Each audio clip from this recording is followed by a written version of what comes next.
Welcome to the deep dive.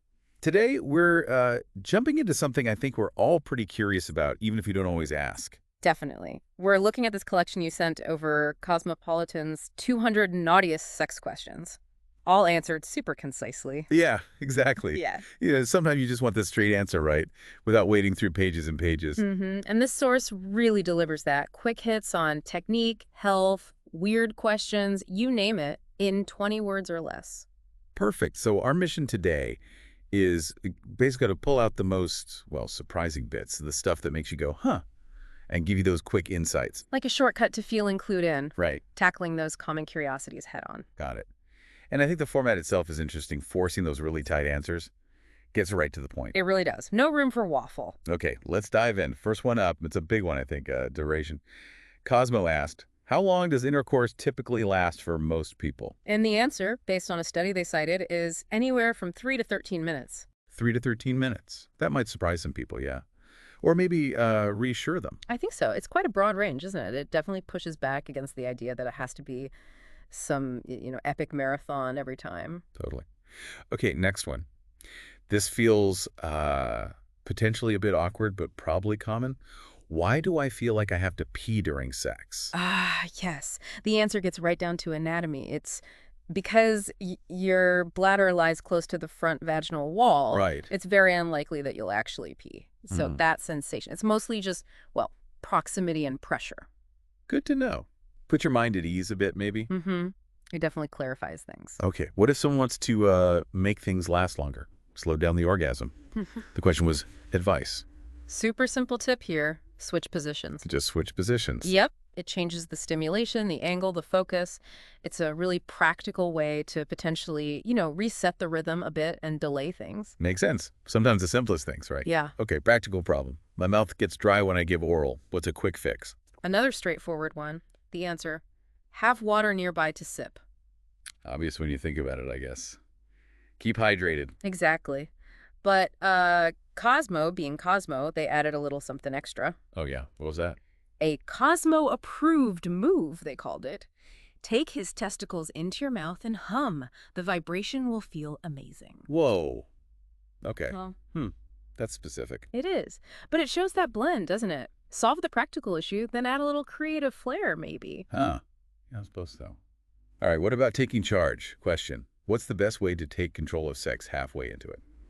I liked the energy of this answer. It was, kiss him fiercely, then move him into whatever position you want. We know he'll obey. Bold, fierce kissing, and just take over. Yeah, it's got that confidence, hasn't it? It speaks to, taking initiative when the mood strikes. Definitely. Okay, let's demystify something. What's female ejaculation? Good question. The definition given was, it's fluid that's released through the urethra when the G-spot is stimulated. Right, through the urethra. And is it the same as an orgasm? That's the key clarification. The answer continues. No, usually they happen at the same time. But like guys, women can ejaculate without a climax. Interesting. So they can be separate things. Exactly. Important distinction to understand female sexual response better. Okay, let's get creative. Role-playing, someone asked. I love to role-play, but I've done the cliches, teacher and student, etc. What are some other characters? The suggestions were fun. Cab driver and passenger, MILF and horny teenage guy, Brad and Angelina. Brad and Angelina. Okay, quite the range there. Totally. Shows you can pull from anywhere, really. Everyday life, celebrity gossip. Let your imagination run wild. Definitely some different vibes there than just teacher-student. Okay, a potential issue. My clitoris sometimes goes numb during foreplay. Why? Yeah, that can be frustrating. The likely reason given is too much direct stimulation. Ah, okay, so overkill. Pretty much. And the advice is encourage him to play with other parts of your vag and use more lube. So vary the touch, spread the love, and lube helps. Got it. Mix it up, use lube. Sensible. Now, back to oral sex technique. When I'm going down on him, do I have to take all of him into my mouth? A common point of anxiety, maybe. The answer is a clear nope. Nope. Okay, so what's the alternative? Your mouth can focus on the super sensitive tip while your hand strokes his shaft. It's about combining techniques, takes the pressure off the mouth doing everything. Right. Teamwork makes the dream work, as they say. It's something like that. Okay, navigating potential awkwardness.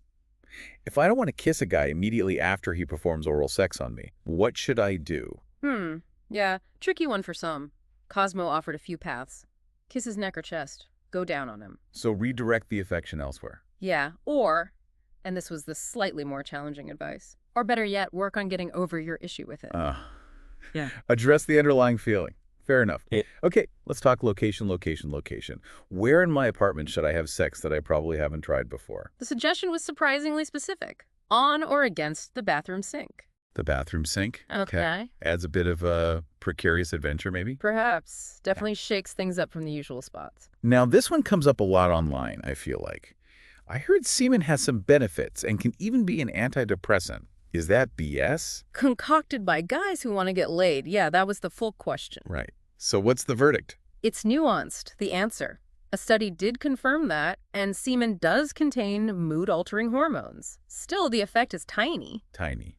So technically true, but probably not noticeable. Seems to be the takeaway. There's something there, but don't expect miracles. Good to clarify. Okay, condoms. We talked about ribbed ones earlier. Question. Can a guy feel a difference between ribbed condoms and regular ones? And the answer, which might burst some bubbles, is nope, ribbing is for your benefit. Really? So it's purely for the partner wearing receiving the condom? That's what Cosmo says. The ribbing is designed for vaginal or anal stimulation, not for the wearer's sensation. Interesting. Okay. Aphrodisiacs, the eternal quest.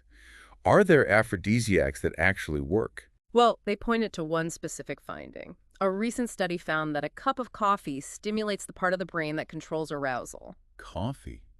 My morning cup might be doing more than I thought. Could be. An unexpected potential perk, right? Definitely. Okay, peeking into minds. What's the most common male fantasy? According to this source, a threesome with 2 women. Right. That one comes up a lot in surveys, doesn't it? It does seem to be a frequently cited one. Of course, fantasies are super individual, but that's the common one they flagged. True. Okay, what about that instant connection? Can 2 people know if they have great sexual chemistry before they even touch? The signs are apparently pretty physical. The answer says, do you feel butterflies, tingles, etc.? Bingo. So trust those gut feelings, those little zaps. Seems like it. That initial physiological response can be a strong indicator, apparently. Bingo. Bingo. All right, a biological one. Why are men hornier in the morning? Straight science on this one. Testosterone levels peak in the AM, fueling their sex drive. Simple as that. Hormones peaking. Yep. Explains that common phenomenon. And speaking of anatomy, what about vagina size? The question was basically, does size matter for vaginas? This is reassuring, I think. Answer. The vagina is elastic and can accommodate most penises. Elastic, right? And slight differences in tightness are all but unnoticeable for guys. So it really emphasizes adaptability and downplays minor variations. Good message. Okay, let's hit a couple of their crazy questions before we wrap. First, I've heard it's unsafe to do it on a trampoline. Why? Okay, this reason was memorable. If things get bouncy, his penis can slip out and ricochet off the trampoline, breaking it. Breaking his penis off a trampoline. That's the visual, yeah. Ricochet hazard definitely falls into the crazy but maybe good to know category. Yeah, okay. Noted. Avoid trampoline ricochet. Got it. Next crazy one. Is there a way to tell if a guy has dabbled sexually with other dudes in the past? The answer here was pure tongue-in-cheek. Only if he constantly refers to his ex named Tim. Okay, so basically, unless he tells you, probably not. Pretty much. A bit of humor there. Right, and quickly, just a couple from the In His Own Words section, getting a guy's perspective, like, is it a turnoff to sleep with a virgin?